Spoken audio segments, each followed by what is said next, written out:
ఇది. గత 2 సంవత్సరాలుగా ఈ రాష్ట్రంలో కొనసాగుతున్న ఎస్సీ ఎస్టీలపై జరుగుతున్న దాడులు దౌర్జన్యాలపైన ఒక రిపోర్టును, ఒక సిటిజన్ ఆడిట్ రిపోర్టును ప్రజల పక్షాన, పౌరుల పక్షాన ఒక ఆడిట్ రిపోర్ట్ విడుదల చేసినందుకు ముఖ్యంగా నరసింహన్నకు, శివకు, మిగతా డివిఎస్ టీం అందరికీ డివిఎఫ్ తరఫున అభినందనలు తెలియజేస్తాను.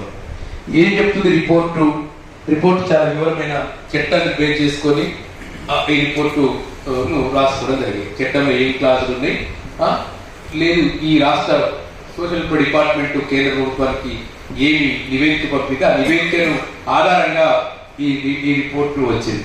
ఈ రిపోర్టు లెక్క చూస్తే మనం గత 4 సంవత్సరాలుగా తెలంగాణ రాష్ట్రంలో 2020 నుంచి 23 వరకు దాదాపు 9,432 ఎస్సీ ఎస్టీ అట్రాసిటీ కేసులు నమోదైనట్టు ఈ రిపోర్ట్ మనకు చెప్తా ఉంది. చాలా మంది ఏం చెప్తారు, ఇక్కడ కులం ఎక్కడుంది, బయట ఈ దేశం అంతా అభివృద్ధి జరుగుతుంది, ఆధునిక వైపు పోతున్నాం అని చెప్పి ఈ సాక్ష్యం ఇది వల్ల ఈ రిపోర్టే ఒక పెద్ద సాక్ష్యం. ఈ రాష్ట్రంలో కుల వివక్ష ఉందని చెప్పడానికి, కుల దౌర్జన్యాలు జరుగుతున్నాయని చెప్పడానికి ఒక పెద్ద ఒక సాక్ష్యంగా ఇవాళ మనకు ఈ రిపోర్టు చెప్తా ఉంది. ఈ రిపోర్ట్ ఒక అడుగు ముందుకేసి లెక్క చెప్పింది. 5 రోజులకు ఒక హత్య జరుగుతుంది తెలంగాణ. 5 రోజులకు ఒక హత్య జరుగుతుంది. దళితులు హత్య గురిగా పడుతున్నాడు.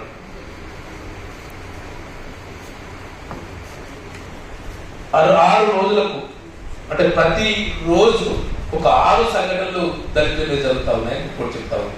ప్రతి రోజు ఒక 6.25 సంబంధించిన ఒక కేసులు మన మీద రిపోర్ట్ అవుతున్నట్టు మనకి ఈ రిపోర్టు 6.25 పర్ డే మనకి లెక్క చెప్తా ఉంది.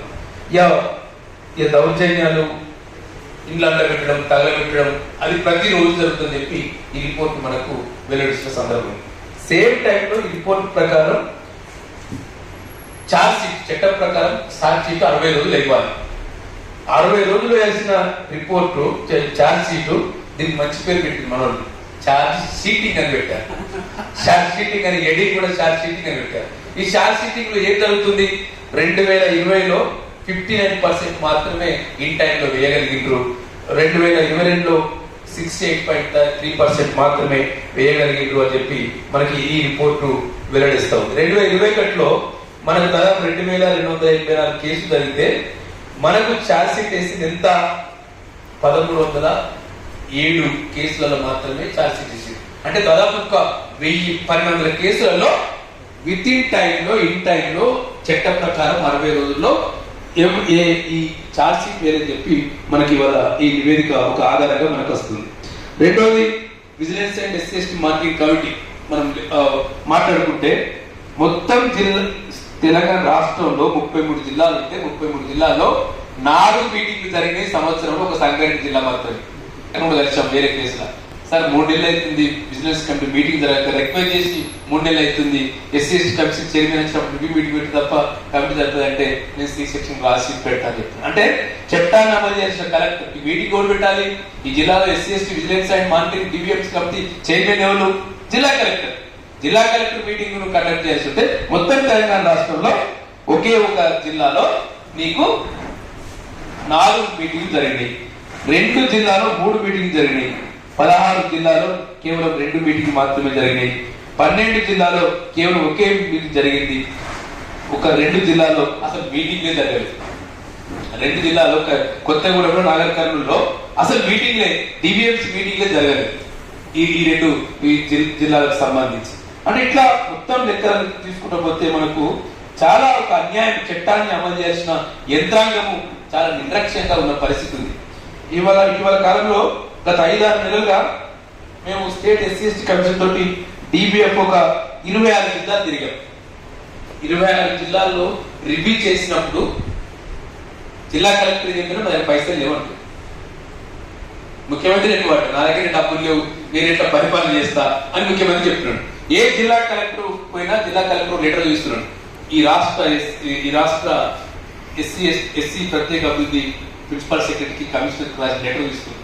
ఉదాహరణకు మెదక్ జిల్లాలో 7 కోట్ల రూపాయలు బాధితులకు నష్టపోయారు రావాలి. ఇప్పటికి గత 3 నెలల క్రితం కలెక్టర్ రాసి ఒక్క రూపాయి ఇచ్చిన పాపానికి ఆ జిల్లాకు విడుదల చేయాలి. ఇట్లా ప్రతి జిల్లాలో జిల్లా కలెక్టర్లు లెటర్ రాస్తా ఉన్నారు బాధితులకి ఇవ్వమని చెప్పి. ఇక్కడ పోయినా ఒక్క పైసలు అని చెప్పి ఎమర్జెన్సీ కేసులు ఉంటాయి, మర్డర్ కేసులు కూడా ఇవ్వట్లేదు. ఎమర్జెన్సీ కేసులలో వెంటనే ఇవ్వాలి. బంటి కేసులో కొట్లాడి ఇప్పించుకోవాల్సి వచ్చింది. ఇంతకుముందు ఇక్కడ కూర్చున్న అడ్వకేట్ ఉండే దివాకర్ పూలే అబ్బాయి ఒక చిన్న కేసు వేస్తే ఎస్సీ కమిషన్ విజిట్ చేస్తే ఎస్సీ కమిషన్ వస్తుందని చెప్పి 4 లక్షల రూపాయలు చెక్కును 4,10,000 చెక్కును ఇచ్చారు. అంటే యంత్రాంగం ఎక్కడైనా కమిషన్ జోక్యం చేసుకుంటే లేదు, మనలాంటి సంఘాలు జోక్యం చేసుకుంటే తప్ప చట్టం తనంతట తాను పనిచేయని పరిస్థితి కొనసాగుతుంది. అధికార యంత్రాంగం తనంతట తాను చేయని పరిస్థితి ఉంది. అసలు డివిఎంసీ కమిటీలే లేని జిల్లాలో ఇప్పటికి నాకు తెలిసి ఎస్సీ కమిటీ ఇప్పుడు 4 సార్లు రాసింది.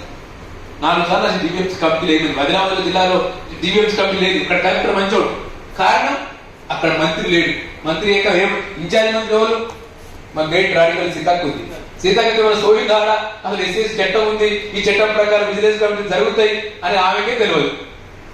ఆమెకే తెలియకపోతే ఇక అంటే ఒక మంత్రి ఇన్ఛార్జ్ మంత్రి జోక్యం చేసుకొని ఆ జిల్లాలో డివిఎంసీ కమిటీ అయిపోతే మిగతా మంత్రులు ఎందుకేస్తారు? ఉన్నోళ్ళు 3 ఎస్సీ ఎస్టీ మంత్రులు, ఉన్నోళ్ళే 3 సీతక్క, దామోదర్ రాజనరసింహ, బట్టి విక్రమార్క మనకి ఎక్కడ దొరకడు, తుపాకీ దొరకడు, ప్రజాభవన్లో ఉంటాడు. ఆయన అపార్ట్మెంట్ తీసుకోవాలంటే పెద్ద కష్టంతో కూడుకున్నది. ఆయన మనకి రేవంత్ రెడ్డి తప్ప మనకి ఎవరు దొరకడు ఈ రాష్ట్రంలో.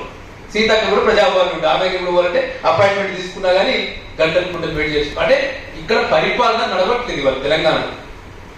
గతంలోనే కొంచెం నడుతుండే కేసీఆర్ భయానికో భక్తికో, కానీ ఇప్పుడు ఇవాళ సిస్టమే ఇవాళ పనిచేయని పరిస్థితి కొనసాగుతున్న ఈ సందర్భంలో ఈ రిపోర్ట్ ను ఒక ఆయుధంగా బేస్ చేసుకొని దీన్ని మనం ఒక చట్టం జవాబుదారితనంగా అమలు చేయమని చెప్పి ఇవాళ మనం అడగాల్సిన అవసరం ఉంది. పోలీసులే చాలా సేపు కేసులు పెడుతున్న వాడే తీసేస్తున్నాడు. నిన్న మా గజ్వేల్ పెట్టిన ఏసీకి ఫోన్ చేసి శంకర్ ఎక్కడ ఉన్నట్టే మేము కలెక్టర్ అక్కడ పెట్టిన మాట్లాడాడు.